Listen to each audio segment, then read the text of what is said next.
What keeps us healthy and happy as we go through life? If you were going to invest now in your future best self, where would you put your time and your energy? There was a recent survey of millennials asking them what their most important life goals were. And over 80% said that a major life goal for them was to get rich. And another 50% of those same young adults said that another major life goal was to become famous. And we're constantly told to lean into work, to push harder and achieve more. We're given the impression that these are the things that we need to go after in order to have a good life. Pictures of entire lives, of the choices that people make and how those choices work out for them, those pictures are almost impossible to get. Most of what we know about human life, we know from asking people to remember the past. And as we know, hindsight is anything but 20/20. We forget vast amounts of what happens to us in life, and sometimes memory is downright creative.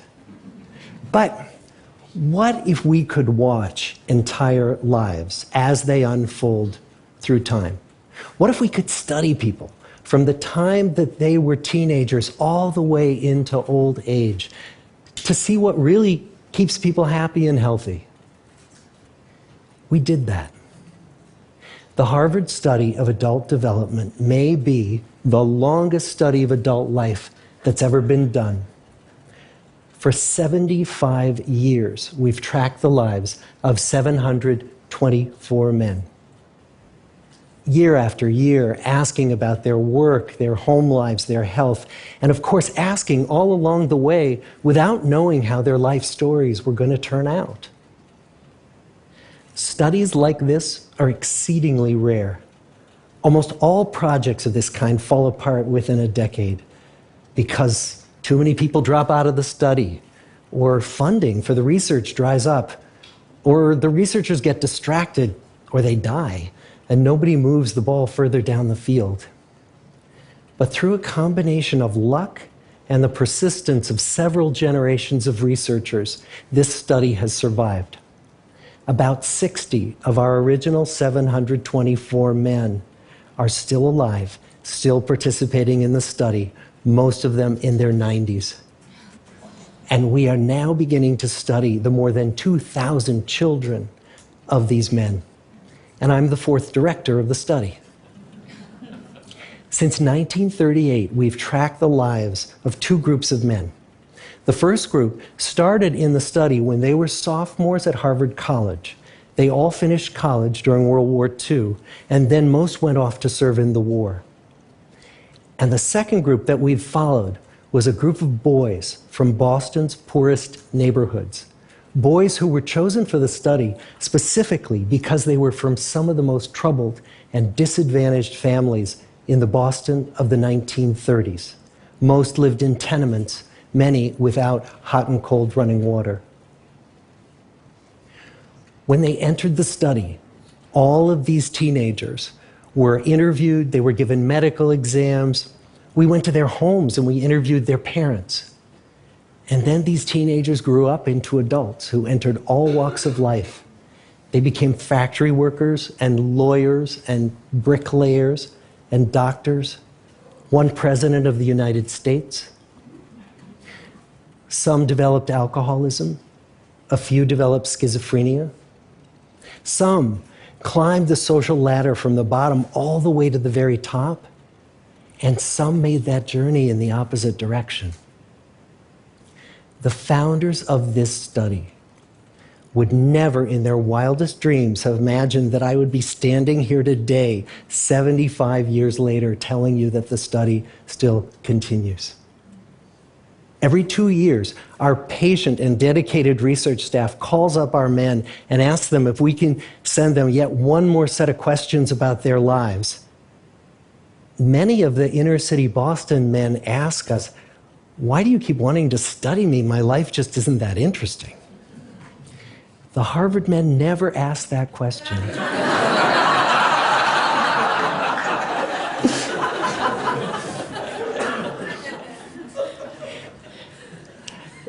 To get the clearest picture of these lives, we don't just send them questionnaires.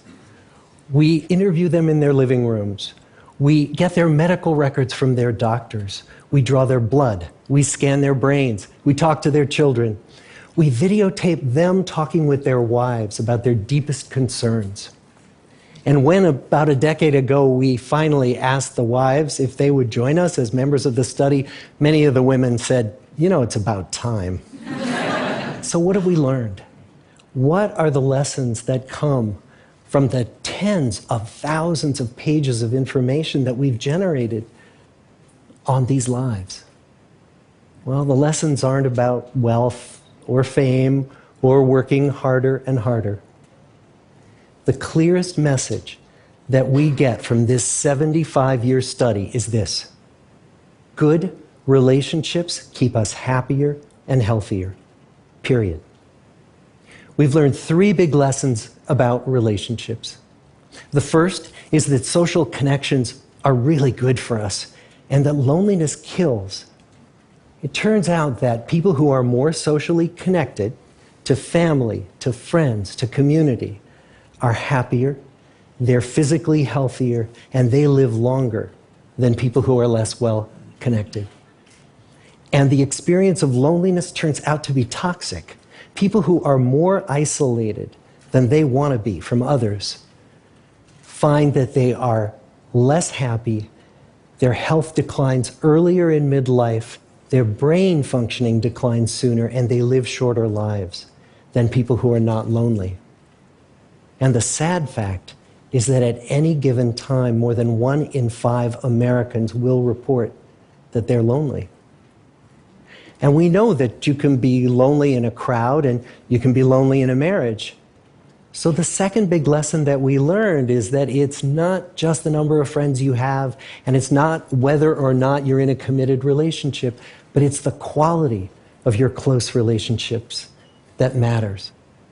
It turns out that living in the midst of conflict is really bad for our health. High conflict marriages, for example, without much affection, turn out to be very bad for our health, perhaps worse than getting divorced. And living in the midst of good, warm relationships is protective.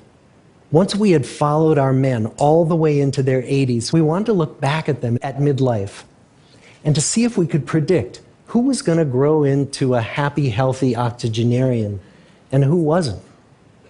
And when we gathered together everything we knew about them at age 50, it wasn't their middle-aged cholesterol levels that predicted how they were going to grow old. It was how satisfied they were in their relationships. The people who were the most satisfied in their relationships at age 50 were the healthiest at age 80. And good, close relationships seem to buffer us from some of the slings and arrows of getting old. Our most happily partnered men and women reported in their 80s that on the days when they had more physical pain, their moods stayed just as happy. But the people who were in unhappy relationships, on the days when they reported more physical pain, it was magnified by more emotional pain. And the third big lesson that we learn about relationships and our health is that good relationships don't just protect our bodies, they protect our brains. It turns out that being in a securely attached relationship to another person in your 80s is protective. That the people who are in relationships where they really feel they can count on the other person in times of need, those people's memories stay sharper longer. And the people in relationships where they feel they really can't count on the other one, those are the people who experience earlier memory decline. And those good relationships, they don't have to be smooth all the time. Some of our octogenarian couples could bicker with each other day in and day out. But as long as they felt that they could really count on the other when the going got tough, those arguments didn't take a toll on their memories.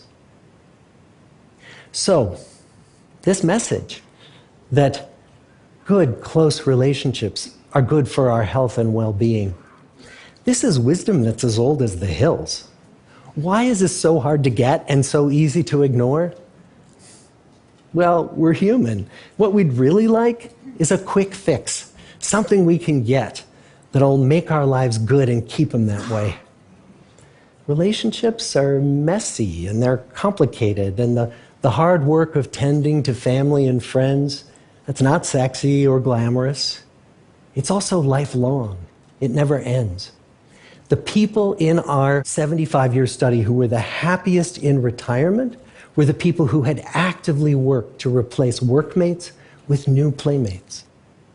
Just like the millennials in that recent survey, many of our men, when they were starting out as young adults, really believed that fame and wealth and high achievement were what they needed to go after to have a good life. But over and over these 75 years, our study has shown that the people who fared the best were the people who leaned into relationships with family, with friends, with community. So what about you? Let's say you're 25, or you're 40, or you're 60. What might leaning into relationships even look like? Well, the possibilities are practically endless. It might be something as simple as replacing screen time with people time, or livening up a stale relationship by doing something new together, long walks or date nights, or reaching out to that family member who you haven't spoken to in years, because those all too common family feuds take a terrible toll on the people who hold the grudges. I'd like to close with a quote from Mark Twain. More than a century ago, he was looking back on his life, and he wrote this: "There isn't time. So brief is life for bickerings, apologies, heartburnings, callings to account. There is only time for loving, and but an instant, so to speak, for that. The good life is built with good relationships." Thank you.